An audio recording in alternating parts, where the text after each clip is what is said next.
بسم الله الرحمن الرحيم. يا أيها المزمل قم الليل إلا قليلا نصفه أو انقص منه قليلا أو زد عليه ورتل القرآن ترتيلا إنا سنلقي عليك قولا ثقيلا إن ناشئة الليل هي أشد وطئا وأقوم قيلا إن لك في النهار سبحا طويلا واذكر اسم ربك وتبتل إليه تبتيلا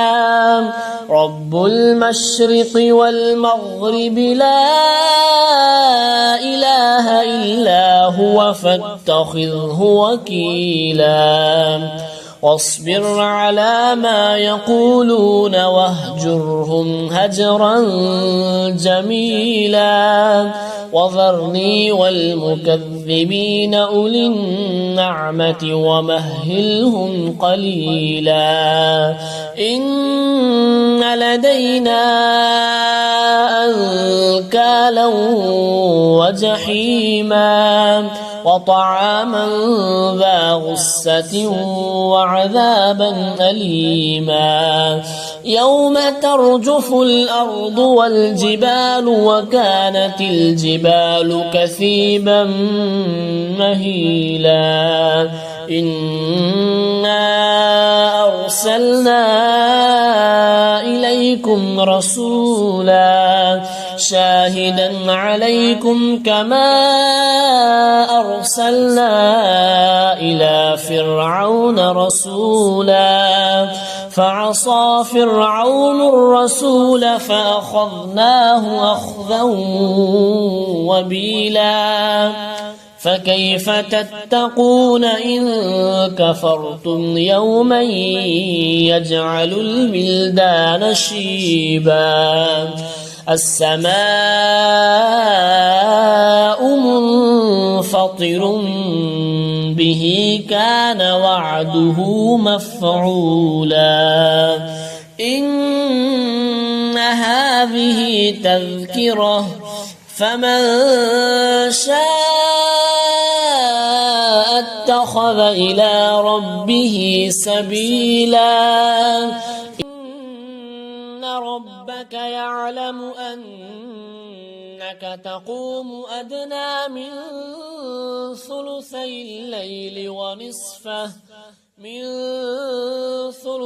الليل ونصفه